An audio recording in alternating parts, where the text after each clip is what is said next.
सनितपुर जिल्ला बर' थुनलाइ आफादनि खुंगा 53थि बोसोरारि जुथुम्माया थांनाय 27 दिसेम्बर खालारनिफ्राय खैलाजुलिनि लकेश्वर ब्रह्म बर' गोजौ फरायसालिनि गेलेग्रा फोथाराव साननैनि हाबाफारि सोलिगासिनो दं। बे हाबाफारिनि दिनै जोबथा सान आरो फुंबिलियाव फिरफिला बिरहोनाय मुंख्लंफोरनो बिबार बावनाय हाबाफारिया जानानै थाङो। बे जुथुम्मानि थान्दै मेलनि गेजेरजों जिल्लानि सिङाव थानाय थुनलाइ सोरजिगिरि बिथांमोननो बान्था होनो थांखि लानाय जायो। बे जुथुम्मानि थान्दै मेलनि गेजेरजों जिल्लानि सिङाव थानाय थुनलाइ सोरजिगिरि बिथांमोननो बान्था होनो थांखि लानाय जायो होननानै फोरमायो सनितपुर जिल्ला बर' थुनलाइ आफादनि आफादगिरि मदन चन्द्र बसुमतारी बिथाङा। लोगोसेनो जालांनाय थान्दै मेलनि गेजेरजों बिबान सोलाय सोल' खालामनाय जादोंमोनब्लाबो आफादगिरि महरै थाखानाय मदन चन्द्र बसुमतारी आरो नेहाथारि महरै कमल कुमार मुसाहारि बिथांमोनखौनो फिन सायख'फिननाय जायो।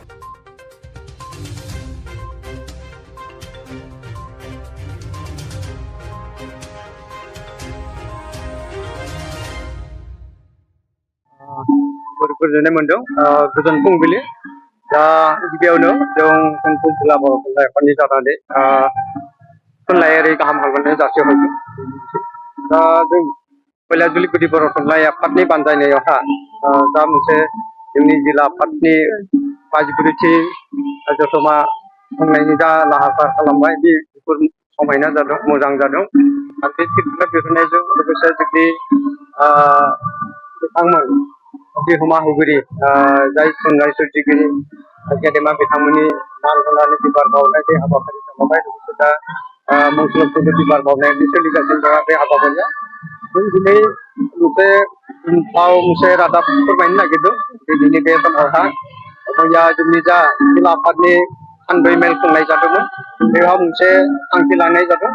देग्लायनिफ्राय जों जुरिजेनदों जाहाथे जोंनि जिल्लानि सिङाव थानाय जायफोर थुनलाइ सोरजिगिरि बिथांमोनखौ फैगोन बोसोरनिफ्राय माने एवार्ड होनाय मोनसे थांखि लादों बान्था होनायनि।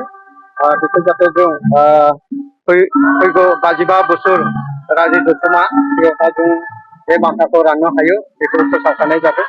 बेनिफ्राय जोंनि दिनैनि जा गेवलां मेल जागोन बे गेवलां मेलावहा जोंनि मिरु बर' थुनलाइ आफादनि लेङाइ आफादगिरिया गाहाय आलासि महरै हांख्रायदों। बिथाङा नुजाथिफैगोन। लोगोसेनो आगुनि नेहाथारि बिथां उपेन देउरि बिथां साराबो बुंथिगिरि महरै नुजाथिफैगोन। बिथांमोननिफ्राय जाहाथे जों थुनलाइ आफादनि जौगानाय थुनलाइ आफादनि खामानि मावनाय बिथिङावहा खामानि मावलांनाय बिथिङावहा बिथांमोननिफ्राय बेसेन गोसा बिबुंथिखौ लाखिनो हागोन मोनगोन बेखौ आसा फारिनानै जोंनि जा दिनैनि गेवलां मेल खुंनाय बे मोजाङै मोजां जाफुंसारगोन बेखौ मिजिंथिनाय बिबानखौ सोलायनाय जाबाय। नाथाय गोजामखौथ' फ्राय लाखिफिननाय बिदि जादों।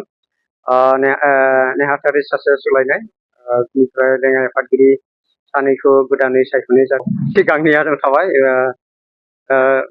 आफादगिरि महरै मदन चन्द्र बसुमतारी आरो लोगोसे नेहाथारि महरै कमल कुमार मुसाहारि बिथांखौनो थुनलाइ आफादा सायख'दों।